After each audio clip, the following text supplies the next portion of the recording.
Good morning, good morning, good morning, good morning, good people. Yeah, you know what it is. Hard worker, scrappy, unfiltered, and sometimes unhinged football content. Hard to explain, but you know it when you see it. Doing it daily our way. I don't know what you're talking about right now. Redraft and Dynasty Fantasy Football, we got you covered. You know their defense is ranked like 31st in the NFL? NFL draft prospects and rookies? Now you know you in the right place for that. Absolutely. All right, then stop saying it. Then we're done. And prop bets with my man Jay Rich. Count that money, man. Now wipe the crust out of your eyes, get you a cup of coffee. It's time to wake your ass up with Ray G. You honestly are making absolutely no sense and you sound silly as hell.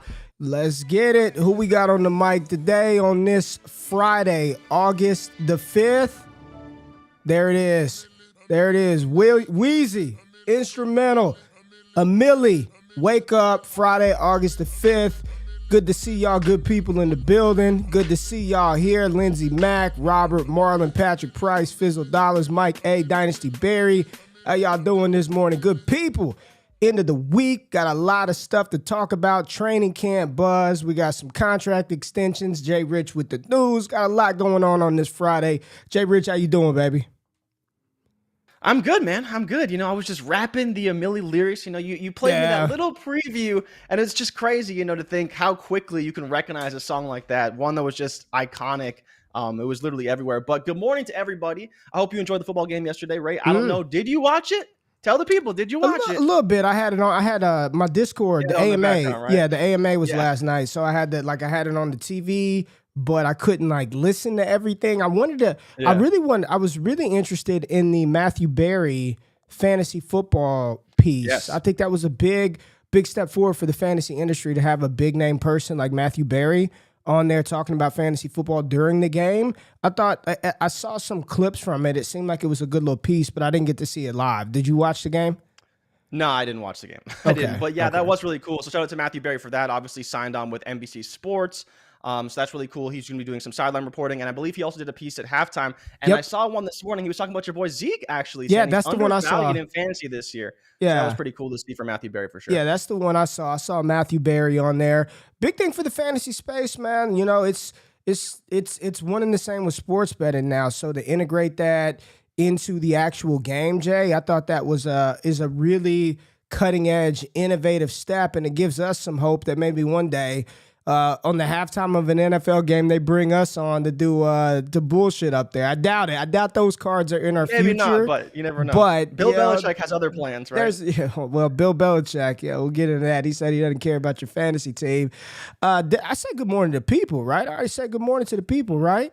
Not really. You can say good morning to one day I'll get a shout out from Ray. Shout out right now, Johnny, Jonny, Trugill. Johnny Trud. How do you say his last name, Jay? Trudgill? Trudgill.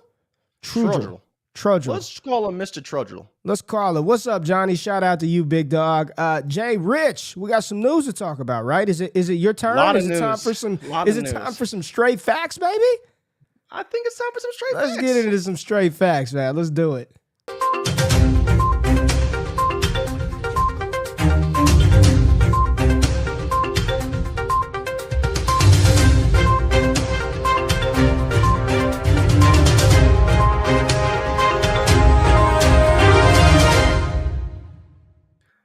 Unfortunately, the biggest news yesterday was actually not out of the NFL world. It was out of the basketball world, talking about Brittany Griner, who was sentenced to 9 years in prison for drug possession. She was found guilty and did plead guilty in Russia. The bigger news, I think, with this story more than anything else, I'm not going to get into the political side of it, but basically what she was waiting for was this sentencing. That's why she pled guilty and she apologized to the Russian people. And now basically it's up to the politicians to work out a prisoner swap between America and Russia. Obviously, a lot of people talking about how she's wrongfully convicted and she's being held captive. And I believe the number was there's 40 prisoners that are captured in other countries overseas. Brittany Griner's been there for, I believe, 5 months, and there's been outcry. There's been people trying to get her brought back home. And so now with this sentencing for 9 years, I believe the maximum was 10. So she did get a slightly lighter sentence. They can finally start to expedite that process to bring her home for that prisoner swap. But just a really sad story overall to see someone who literally one of the best players in the WNBA, just stuck there, can't play. And the sadder part about this story, I think, overall, is actually that she was playing in Russia because they don't make enough money in the WNBA. So the players do play overseas. And so it's kind of a larger issue than just what was going on with her. And I think it speaks to how women's sports still needs to be more fairly compensated for what they do. So they don't have to do these types of things in other countries. So did want to mention that because it's a really sad story that people need to know. But getting on to some other news, I think the biggest story on Wednesday was actually Marquise Brown being not being suspended, being arrested for criminal speeding, which I believe is a misdemeanor, not a felony. So again, criminal speeding, I believe it was if you're driving over 85 miles an hour in Phoenix is considered criminal speeding. You know, everywhere has different speeding laws, but I believe the report was he was going over 120 miles an hour. So it makes sense why he was arrested. I don't think this is a really big deal, though, unless for something happens, Ray. I don't know if you have any more thoughts on this. We can get to that a little bit later. Nah, he's just an idiot. But football-wise, he's just an idiot. Like, come on, man. Come on. He didn't practice yesterday, but he's also dealing with a hamstring injury. And Cliff Kingsbury said he's expected to be back on Monday. So we should see him on the field on Monday. But beyond that, no real concerns other than the fact that he was arrested. Diontae Johnson did get his contract extension with the Pittsburgh Steelers, 2-year extension, $39.5 million with $27 million guaranteed. Not what I think we were expecting, especially considering his production. You know, his production is on par with his other classmates in the 2019 class. He's the 17th highest paid wide receiver in football. AJ Brown is 5th, DK Metcalf is 7th, Debo is 8th, Terry is 9th, and Hunter Renfrow is 23rd. Gives him a little bit of financial security. What does it mean for the Steelers? I think it means that DJ is obviously back for 2 more years. But beyond that, Ray, I think the thing that kind of hit me this morning I was thinking about is maybe he was at practice and he was like, oh, man, I don't know. I don't know if this is my year where I'm going to have that career year to force that contract extension. You know what I'm saying? Like, he's got Mitch Trubisky, he's got Mason Rudolph. And if they're not going to pay him, he has to, you know, make that money, right? We look at Aaron Judge in baseball earning that $350 million that he demanded from the New York Yankees. And I think Diontae Johnson knows he's not going to get that this year. I mean, you look at his production, he's first amongst his entire draft class in receptions since being drafted. I believe he's 4th in yards. He's 4th in touchdowns. So he's right there, but not quite valued to the Steelers as the way he is to some of these other guys. I would agree he's not as dominant as some of these other players, but it kind of sucks to see him be the 17th highest paid wide receiver in football when all these guys are in the top 10. Now, Ray, I don't know if you saw this, but your boy Shohei Ohtani hit 2 home runs yesterday. The Angels as a team hit 7 home runs, and they lost 8-7 to the Oakland A's, the worst team in baseball. The Angels are just breaking records left and right in historic fashion. They're the first team or the second team in history to hit 7 home runs, 7 solo shots, and lose 8-7. And the first team in history to hit 7 solo shots and not score another run another way. The Angels are in a tailspin right now. Yeah.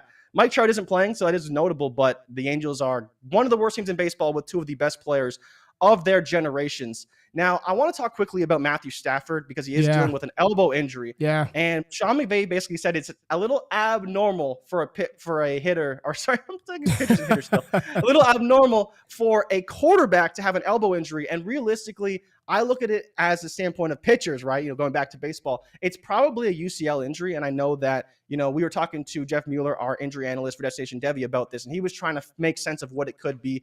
Chances are it's probably a UCL and it's probably a pain management issue. And so we'll see what happens. But I mean, you know, we got some overs on Matthew Stafford this year, like 4,600 yards. Yeah. I'm definitely a little bit concerned. And I think the other quote that came out a few days ago that's important to remember is that Sean McVay also said he believes that he has 2 RB1s on his roster in Cam Akers and Darrell Henderson. How much does he really believe that? I don't know. But I think that goes to show that they may be leaning more on the running game because of Matthew Stafford's potential injury. And so it's more of a pain management issue. It seems they're still doing the treatment every day, but it may limit him in practice going forward. And we'll see whether or not that impacts him during the season. Obviously, don't want to see that happening for a star quarterback, especially in your throwing elbow, but we'll have to monitor that going forward. And then another big story that was out of women's basketball was UConn star of the women's basketball team, Paige Beckers, tore her ACL in a pickup game. Damn. So now, unfortunately, she's going to miss the entire season. And Ray, I don't know if you knew this, but she's also draft eligible this year. And so we've talked about this with college athletes quite a bit. And she's in the conundrum now where she has a 7-figure NIL deal, but she is eligible for the WNBA draft. So obviously, if she was to declare for the WNBA draft, she would become, you know, probably a top 10 pick at worst, probably even top 5, but she would lose out on all that NIL money that she's making right now.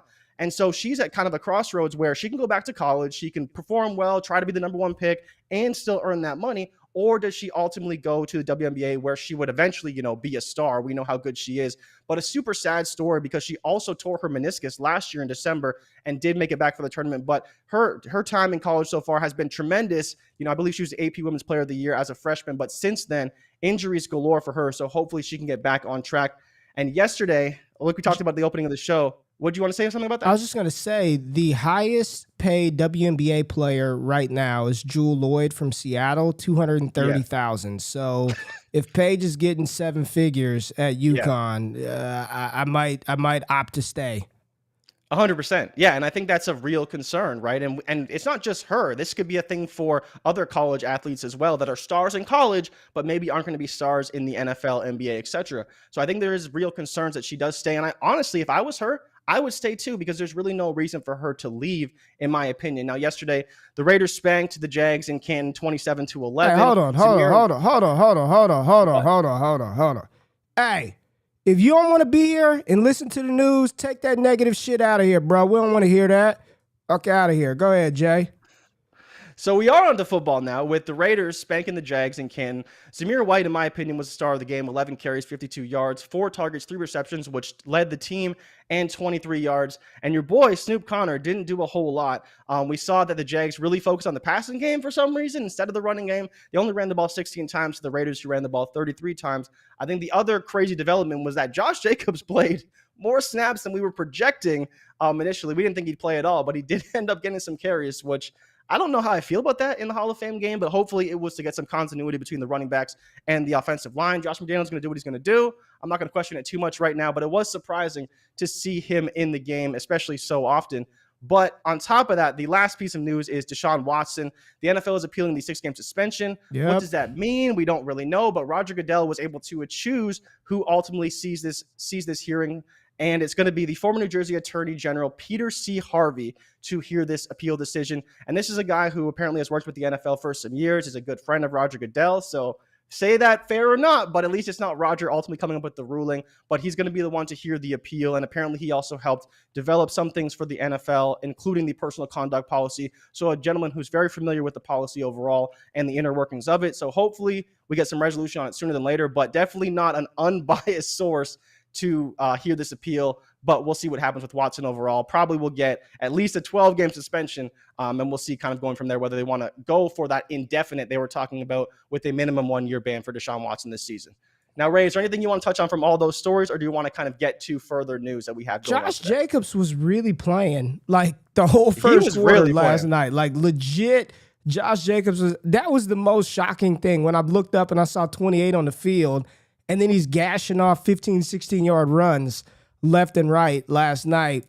Maybe they just wanted to see I don't know if it's a running back battle here or why the hell was Josh Jacobs on the field last night? I don't know, man. Only 5 carries, right, for 30 yards. Only 6 shit, a carry, which looks good. That was a lot more than I thought Jacobs would get. Yeah, he should have got nothing. 2 receptions, 14 yards. So it was, the good thing, more than anything, honestly, was that the running backs got a lot of work in the passing game, right? Which I think we're used to seeing from a New England offense, but not as much from a Raiders offense. So curious to see how that develops over time in this offense, but definitely a lot of receiving work from the running backs in the Raiders system. I'd be curious to see if that continues going forward. Well, I do want to talk about Matthew Stafford in the arm, and I'm asking this question generally, right? Like maybe there's somebody in the audience that knows about tendonitis and UC. Like is this a concern? Like because every time they're saying like, oh, be concerned, and then I see him bombing he bombed a 50-yarder to Tutu Atwell. Like, is this something that we like really need to be concerned about with Matthew Stafford, or is it just like camp hysteria? Like, is this a problem, Jay, like from what you've seen?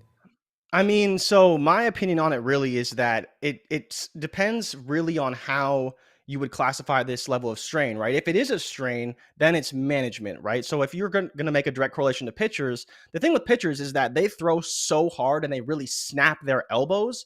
That's what tears it, breaks it, right? So if he's dealing with a bit of a strain, usually when it comes to pitchers, they'll take some time off because they throw so hard. In the case of an NFL quarterback, they're not really throwing like that, right? They're not really snapping that elbow as much. So it's probably more of a pain management issue, but there's still the potential for him to entirely tear that tendon if that's the problem, at which point he would need Tommy John surgery, right? And he'd be out for over a year. So there is still the concerns there. And I think more so than anything, it's the management. And if we know he's injured, the Rams know he's injured, and they don't need to throw, there may be a potential that they just run the ball more, especially in some of these games that we expect to be more shootouts. We saw the Rams last year throw it a lot, regardless of the situation, regardless of the score. They threw the ball a lot, and we might see less of that this season, knowing that Stafford is not at 100% with that elbow. But I don't want to rush to that yet, right? I'm asking the question that I get what could happen, like worst case, and maybe I know I'm asking you, and you're not a doctor, I'm not a doctor, but I just want your thoughts. But like, is it actually panic time, or is it one of those things like, look, this happens every year, don't worry about it? Like in my mind, I'm like, oh my God, Jimmy Garoppolo, but I know it was a shoulder. Like is this time to actually get worried about Stafford, man? Like or it depends on what you're expecting, right? Like, if I'm you're expecting 5,000 passing yards. That's what I'm expecting. Then I think, yeah, you should be a little bit concerned, right? Because if you have an elbow injury and you're a quarterback, are you going to throw the ball as much as you can? Probably not. Is your coach going to make you throw the ball as much as you can? Probably not. He's going to play through the pain. I think we all know that. But it's to the extent that how much does the team protect him? We can't possibly project that, right? So you just talk about, you want to throw for 5,000 yards, but realistically at this point, if you know he's got a UCL injury, he's probably not throwing for 5,000 yards, if we're just being honest about the situation. So is he ceiling capped? Maybe not, but from a yardage perspective, he may not be throwing as much as we'd like to. I think that's the potential downside for him. He's not going to be a bad quarterback because he's still going to get a ton of touchdowns more than likely, but maybe the yardage issue could be a bit of a problem for him. It's not a shoulder, I'm not panicking yet. I'm not panicking yet, man. Not yet. Until they start like saying he's going to miss games, or they get into the games and he can't throw the ball 35 times a game, I don't think I'm worried about it yet, Jay. But I don't think you're going to know the extent of the injury ever. And so it's just being aware that you may want Stafford to throw the ball 30 times, but if they don't have to throw the ball, they may try to protect him. Okay, I get that. I get that. That's fair. That's fair. Which ultimately will bring his ceiling down every game, right? These are still the Rams. Like, they're still one of the top teams in football. If they're playing a bad team, they just run the ball 40 times and win the game 30-5. Not with Cooper Kupp and Allen Robinson, though. With Cooper, they're gonna. I guess if they're anything, throw, but they may not throw as much as we're hoping for. You want Kupp and Robinson. Like, he's gonna throw, and he's probably just gonna throw to those two guys over and over and over and over and over again, with a little Higbee here. Van Jefferson's knee is an issue. I don't know if you saw it. Tutu Atwell is catching long passes, man. I know people kind of poo-pooed at the Tutu Atwell talk the other day, but listen, he does something that A-Rob and Cooper Kupp don't do, right? He's got that truly kind of game-changing, game-breaking speed, and not in the lineup league. I'm not telling you to draft him for redraft or where you got to set your lineup, because I would never feel good about throwing Tutu Atwell out there in a lineup. But in the best ball format, where you're just looking for 2 or 3 spike weeks out of that guy, I think I'm not going to panic yet. That's why I wanted to bring it up today is anybody out there actually panic? What are you doing, to acquire him? And I get it, Eric. People are like, nah, poo-poo on the Tutu, but this is where I disagree with some of the fantasy space. Like, I get it. He didn't produce early, but if he's on the field, man, and he's going to run downfield and Matthew Stafford's going to push that shit down there, then I'll take a shot on him in the right format. You dig? Yeah, for sure. And I get that, absolutely. It's just kind of what is he going to do? And I guess, if the price is low enough, it's worth a shot. Right? What's it cost you? It is low. It's free. He's probably on your waivers. The price is free. The price is last round. The price is, I'm betting on a great offense with a quarterback that's projected to throw for 4,800 yards, that just lost their downfield threat in Van Jefferson, that doesn't have some dynamic playmaker at tight end, and looks like they only have 2 competent wide receivers. And he has a second-round draft pedigree. Whether we want it or not, he was drafted in round 2, and he's got 4.2 wheels. Yeah. That to me, it's as simple as that, right? Like, so we can move on from Tutu. Again, I'm not saying start him as your wide receiver 3 or your wide receiver 4. I ain't saying none of that, man. I'm just saying in the right situation, in the right format, he could return value for us this year. Yeah, he could for sure. I mean, like I said, I don't know where I would rank him in those best ball receiver type of guys. But I mean, you're right. If you can get him for pretty cheap, he's probably worth it because again, he's probably playing on the best offense from just a flyer wide receiver in best ball. He's probably one of the number one targets from an offense perspective, right? There's not many offenses going to be better than the Rams this season, and he's probably one of the best options overall for me. Yeah, and I'm with you, Ben. Shorts, Ben Skoranek might get more PT, but if I'm acquiring Tutu, I guarantee the weeks that he does spike is more than what Ben Skoranek is going to get you week in and week out. Like the whole point is I don't want to have to guess when I'm playing him, right? That's why I'm talking about him in a best ball format. But speaking of wide receivers, Jay, one wide receiver that I want to talk about is a guy who I didn't see a lot of opportunity coming for him in particular here in 2022. I thought he might be like a longer term play, 2023, give him some time to cook, give him some time to get warmed up. But Sky Moore, man, Sky Moore is playing very well right now and running downfield, doing his thing in Kansas City. And reports are MVS is dropping the ball left and right. Reports are MVS can't hold on to the ball. It's a lot of Travis Kelce. What are your thoughts on Sky Moore this season? Like, again, we talked about him on this show saying, not going to be a this year play. They're using him out of the backfield. They're running, downfield routes. He's cooking right now in Kansas City Chiefs camp. Yeah. Again, good offense. Opportunities are there. Is Sky Moore a stardom and forget him type cat from week one?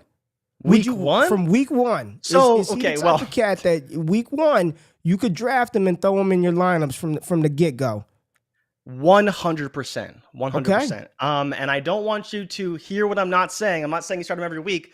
But week one, he places the Arizona Cardinals. Mm-hmm. The Arizona Cardinals have one of the worst secondaries in the National Football League.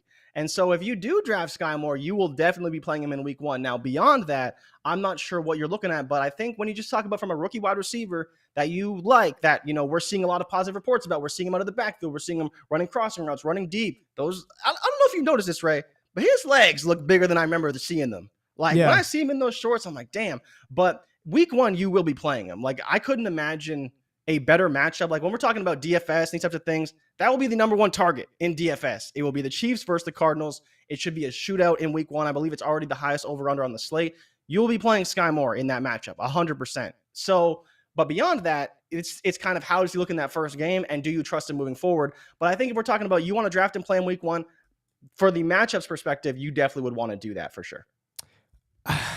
I didn't think I would say yes, but again, all reports are MVS is out there, dropping it like he's hot daily, just clanking off his hands, right?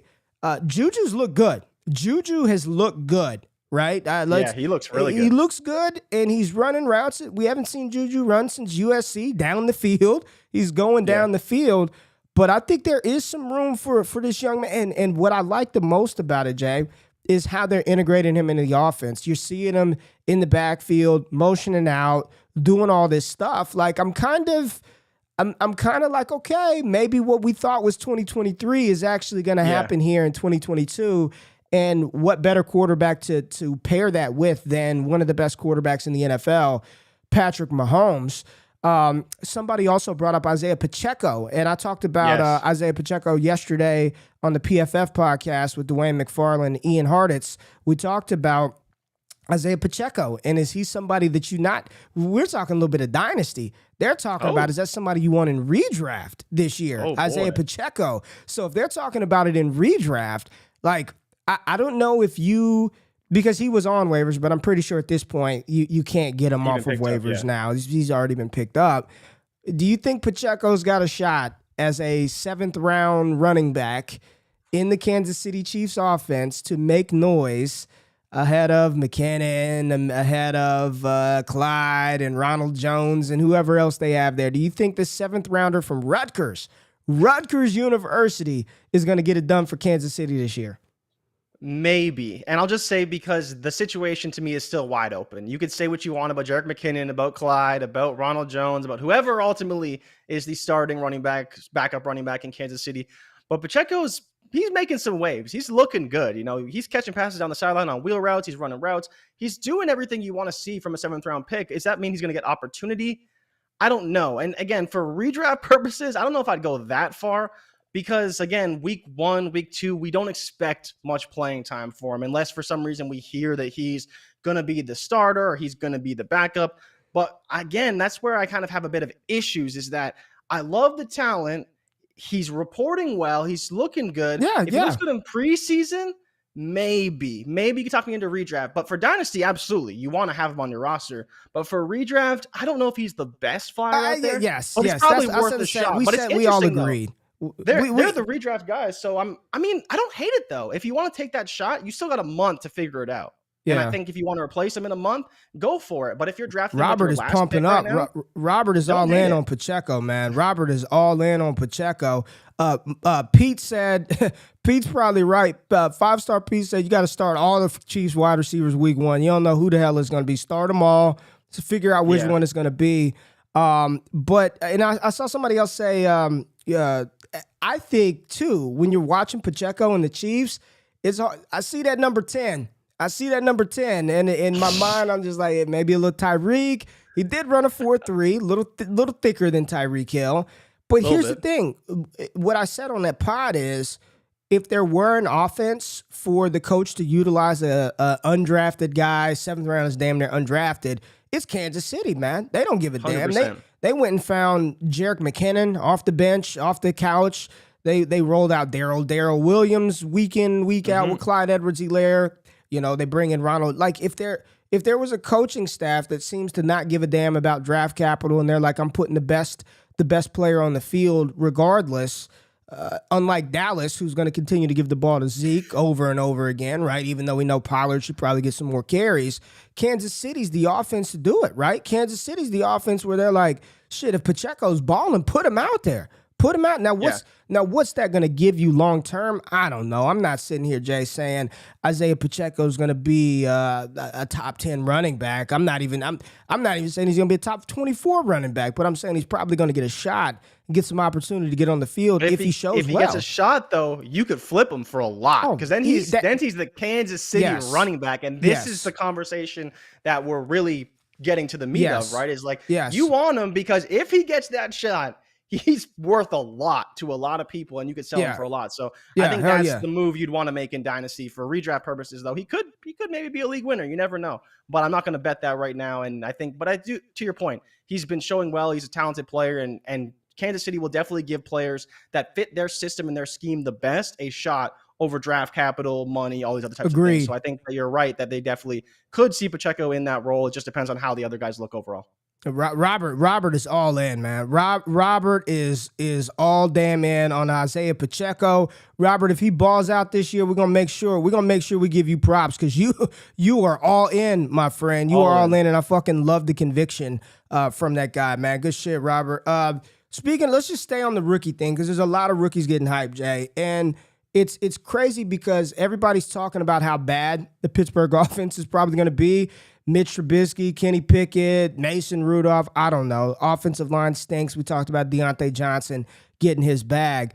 But if this offense is going to be so bad, how the hell are we in on Claypool and George Pickens and Pat Freiermuth and Najee Harris? And there's got to be a breaking point somewhere, right? And I think a lot of us were thinking in Dynasty, no shot in hell Pittsburgh. I mean, we've been saying it. We don't think Pittsburgh's going to re-sign Diontae.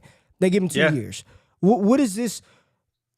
This to me signifies probably the end of Chase Claypool in Pittsburgh and not the end of Diontae Johnson. And 2 years from now, Diontae will be 27. He could go up, get another deal from Pittsburgh or go get a deal elsewhere. But are you still as bullish on George Pickens? Because people are talking about Pickens now, like being a guy that you could throw out there right now from day one, where I think he's got the talent to do that. I just don't know if Pittsburgh could support that from day one.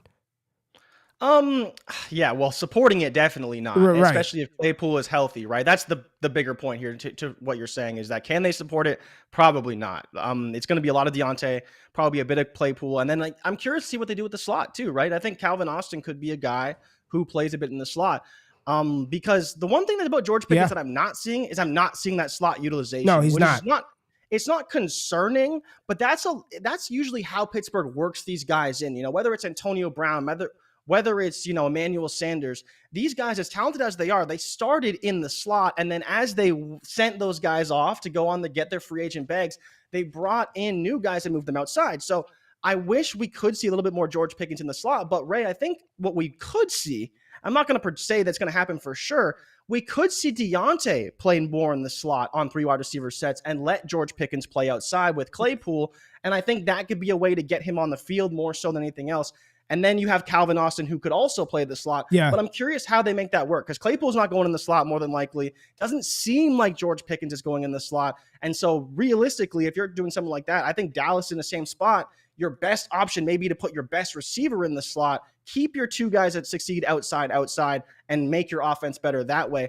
But again, I still think Freiermuth can have a good season because, again, he's a tight end. He's not a wide receiver. But George Pickens, we'll see. Does he eat into Diontae's workload? Potentially. And I think that's kind of the downside with Diontae. If Pickens looks good and gets work, that's going to eat into somebody's workload. It'll probably be a bit of Diontae and a bit of Claypool. But, man, outside of Najee, it's hard to like too many guys. Again, with Freiermuth, it's just, I think the targets will be there. Tight end sucks, and he's super talented with probably a pretty good touchdown ceiling if he's the guy in the red zone. So I do like him from that perspective. But outside of that, it's difficult to know what to expect from any of these guys, especially if we don't even know who the quarterback's going to be this season. Joe, the answer is yes. She's asking if Pacheco is really explosive. Yes, and he's got good size. He is super explosive, man. He played at Rutgers, and they stink, right? Yeah, Pickens is going to play on the outside. Calvin Austin's look good, Jay. Like, really Matt good. Bruning came in here. He's defended Calvin Austin for some time, saying that Calvin Austin was going to be a top 24 wide receiver. I'm not going to go that far, Matt. I love you. I ain't going to go that far. But he looks good in practice. He's a little guy, but he's got that speed, and we'll see how Calvin Austin. The issue isn't the receiving and the weapons, man. I still asked you about the damn quarterback, and you didn't mention him. I asked you about the quarterback, and you brought nothing up. Like, let the people know about Trubisky or Kenny Pickett. Come on, man. Have some conviction. What conviction? Here's my conviction, Ray. They're going to be bad. Like, I don't know. I don't care who plays quarterback. They are going to be bad. And if they're not bad, it's because they're running the quick passing game that nobody wants to see in Pittsburgh, with Diontae running slants and these short little routes and a lot of yak. That's how they're going to win games, if they can win games. I just don't know if I believe that any of these quarterbacks can get it done. I would, if it was me, I would roll with Mitch to start. We've heard that it's Mitch's job to lose. But it doesn't sound like he's winning it either. At least Marcus Mariota is winning the job in Atlanta. And that's been reported for a while, right? If he can't even win the job over Kenny Pickett and Mason Rudolph, that's a problem. Like, let's be honest, that's a problem. And I don't know what to do with them, because I love all the players on the team.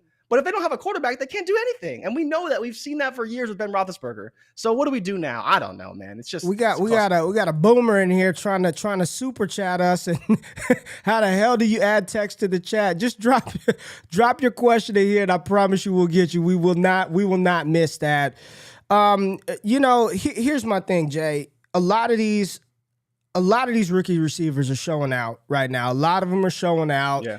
I'm excited. I think we just need to temper expectations. I'm even working on that, right? Except for Drake London. Those are the only expectations that I'm not tempering. There isn't a higher person on the Falcons offense than one Ray Garvin this season. I'm bullish. One of the worst offenses in the league last year. Ray is all in on the Atlanta Falcons and Marcus Mariota this season. I'm all in. 1,000 yards for both Kyle Pitts and Drake London. Double-digit touchdowns, book it. That means Marcus Mariota is going to be fantasy viable. Just think about that, Ray. You should be drafting some more Marcus Mariota. I never said both of them will be 1,000-yard receivers. Kyle Pitts will be. Kyle Pitts is going for 1,000. So you think that Kyle Pitts has a better shot of getting 1,000 yards than Drake London? Yes. Because I would actually say the opposite. Personally. No. Okay. Kyle Pitts. So would you want to place a bet that who gets there first?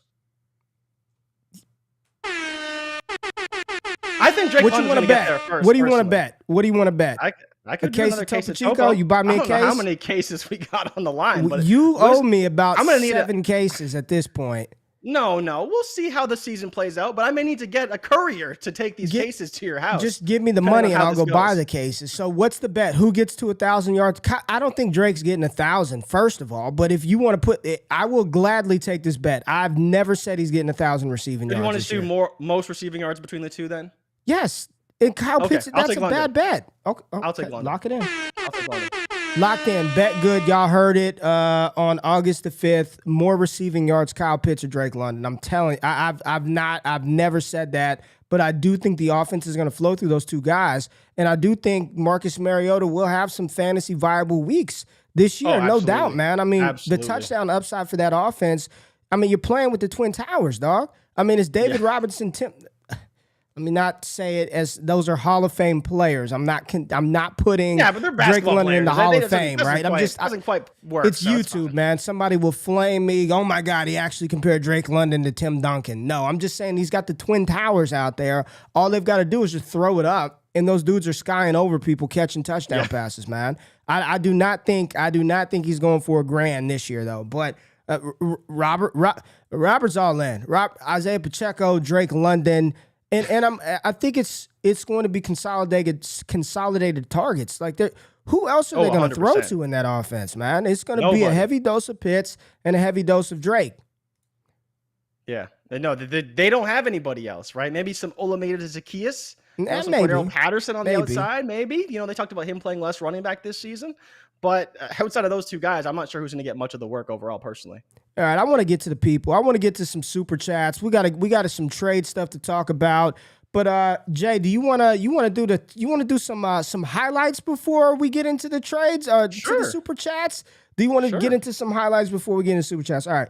So we're going to pull up some highlights, some training camp highlights right here. What do we got, Jay? DJ Chark. Oh, we start with DJ Chark? DJ Chark. Let's start with DJ Chark. Full extension.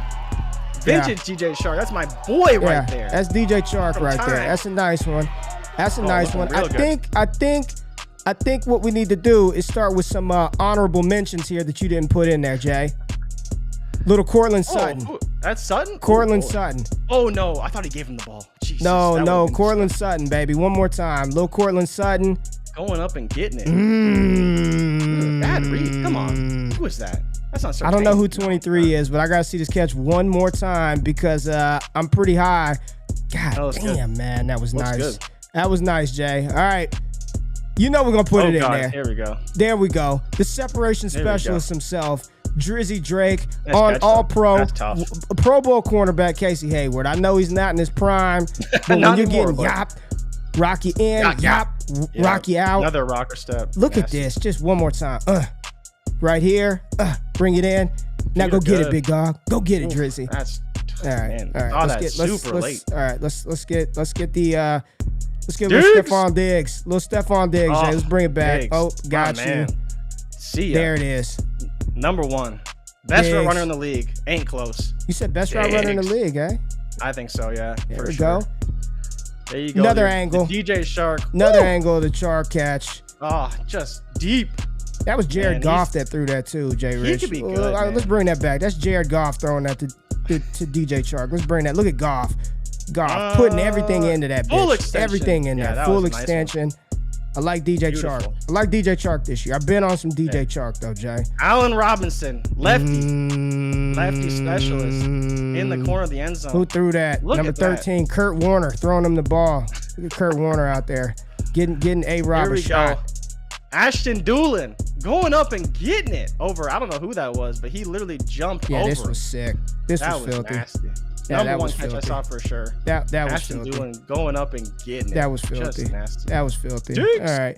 Yeah, that's Diggs. That's Diggs. All right, let's get that off of there. No more highlights, Jay. We got some super chats that we got to get to after Kurt Warner bombing passes to Allen Robinson. All right, let's go. We had a failed super chat, but we're going to get it in the building, and it is not a boomer. They said they are 20 years old, so I don't know what's going on, but Superflex, tight end premium, second most draft capital in the league, draft 5 rookies. Who are you walking away with, Jay? And it's an auction, rookie auction, Superflex, tight end premium, second most bankroll in there. 5 rookies. Who are you walking away with, Jay? That's tough. I think one of the guys I would definitely walk away with is Jahan Dotson. Okay. surprised because I don't think he's being talked about enough. With these auctions, it's difficult to see where the hype train is, right? Like Breece Hall would probably be a pretty good value now. I think Sky Moore would be tough to get. Drake London would be tough to get. Right. Try to find some values here. Try to find some auction values here. I think Drake London. Okay, so here's my question to you, Ray. Would you rather go after Drake London or Treylon Burks? Because I think based on the hype, where they're at, kind of in their development, I'd expect them to go for around the same amount of money. Which one would you place your bet on overall if you had to pick one of them? I know you like them both. I like them both, man. I like both of them. Would you target both though? Whichever one was cheaper. Whichever one was cheaper, I'd be fine with. Whichever one I don't have to. If I don't know the budget, I don't know the team settings, any of that, right? Let's just say London went for $100 and Treylon Burks was going for $80. Give me Treylon Burks. I want whichever one is cheaper. But yeah, if you don't necessarily know that though going in, let's give That's away. The problem. Well, you can kind of read the room. You can see what's going on in the auctions. But some rookies that I would want to walk away with that I think you can. Jalen Tolbert would be on the list for me. I would want to leave that auction with Jalen Tolbert. You can probably get him for cheap. I know you're going to try to lock up. I don't know how much but this is a hard question with not knowing your bankroll and all of that. You'd want to walk away with the best player in the rookie draft class, which I believe that is Breece Hall. I would want to walk away with Breece Hall. And I think the better question is, would you be okay grabbing Breece Hall and missing out on Treylon Burks and Drake London and then opting for a Jahan Dotson, opting for a Jalen Tolbert, opting for one of those players? I think Rachaad White would be another running back that I would have a lot of interest in walking away from that auction. If you land Breece Hall, I'm going to assume that depletes a lot of your auction budget. So you've got to kind of value dive after that. I think that would be one that I'd be in on. Tyrion Davis-Price, who's not getting a lot of hype right now. Maybe his value has been suppressed. Alec Pierce from Indianapolis. The Colts, I wouldn't mind walking away with him. All reports are he's going to be a big part of that offense. So I think for me, I would definitely want to walk away with a Breece Hall. I want the best player in the rookie draft class, the hit rate for those guys, the draft capital, the opportunity. But I think you can bypass some of the expensive wide receivers. And while I don't put Alec Pierce or Jalen Tolbert on the same playing field as Treylon or Drake London, if I can save that cash and get multiple darts at those receivers later, that'd be good. TDP is somebody I want. Zamir White that we saw last night, Rachaad White. I think those would be. He looks right. Zamir Zeus could looked be good. bumped up now. We didn't really talk about it, man, but Zeus looked good. He looked good last night. And so Stone said in the chat as well, J-Mo is a guy I would definitely be targeting. J-Mo's solid. Again, playing zero hype about him. I think Olave is another guy who, if he goes cheap enough, could be a good value. Isaiah Spiller, there's conflicting reports about whether he could be the guy or he's going to be, running with a third team. So I think there's a few guys out there that you could definitely target. But again, it comes down to value. How much are they worth? I would be targeting the guys that aren't being seen right now. Right. So probably go for cheaper. And I think Christian Watson's another one. If he went cheap enough, I would go after him. Right? Because he's still on Green Bay. No one's talking about him. If he's cheap enough, I think there's a world where you could get him for a really good value in an auction instead of having to pay up. 5-star Pete said Algier. I'm just, this is a tough question to answer because I don't know the bankroll. But I'd want those. I'd want some of these running backs that have a shot, man. I want some of these running backs that have a shot to get on the field. And you could think about the price that you have to pay to get them. So if you had any more context before we get out of here, throw that in there because I love auction questions. I love superior way to do a startup. Joe, I know you hear me talking about auctions, and I remember everything. I remember your ass saying you don't want to do auction. We're going to get you in an auction league, Joe. I'm telling you, you're going to participate in an auction league with us. All right. Kyle Pitts, Cam Akers, and a 23 first, Jay. What are you doing, Pitts or Cam Akers and a 23 first? I guess you take Pitts. It ain't no guess. I know you're taking Pitts. I would even take Pitts in that instance. Yes. I don't know if I believe in Cam Akers. Do you even care if it's tight in premium? What if it's not tight in premium? You don't care? I still think Pitts is probably worth it. Okay. For what he's probably going to do this season, it's probably worth it. Okay. All right.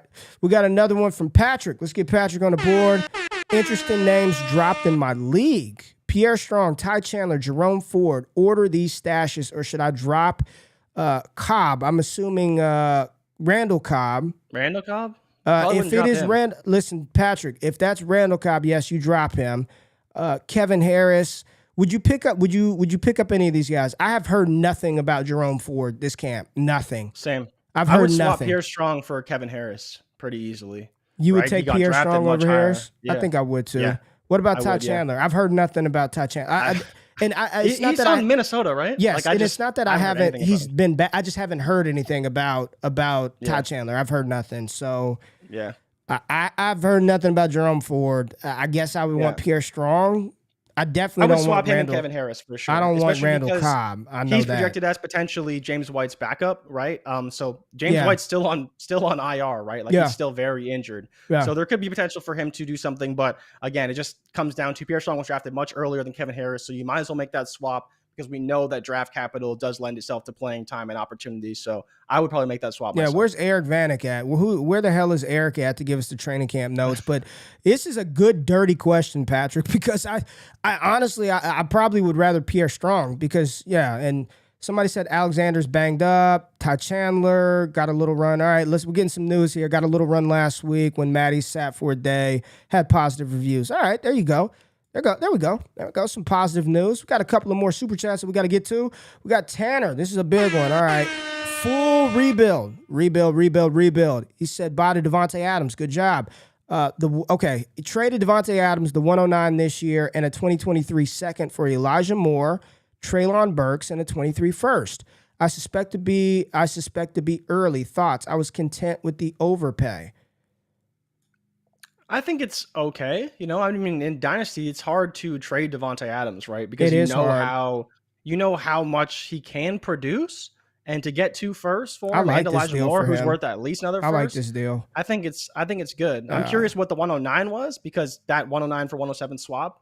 Curious how much that mattered. Yeah, but who was Burks 109? Is definitely good. Who was 109? If he got Burks, I'm gonna just take a wild guess and say it was Jameson Williams, Sky Moore. So what Johnson, if this was Devontae Adams, Sky Moore in a second, or Elijah Moore, Treylon Burks in a first on a full rebuild? What would you do, Jay? I like this deal for him. Like, fuck it, man. Do. Like, yeah, you needed to get off receivers, traded away Devontae Adams. You hope both those guys can be really good. Elijah Moore is looking like a beast already, so if he's healthy, he should be really good. But if you're rebuilding, this is just the trade you have to make, and you got to make it eventually. So why not make it to get? He said it was Kenny Pickett. He said it was Kenny Pickett. Oh, buddy, that's stop. Accept. We probably need to lay off Kenny Pickett just a tad bit, Jay. I think he's been stank. He's been a little bad, but you know what, man? It's early. He's a rookie.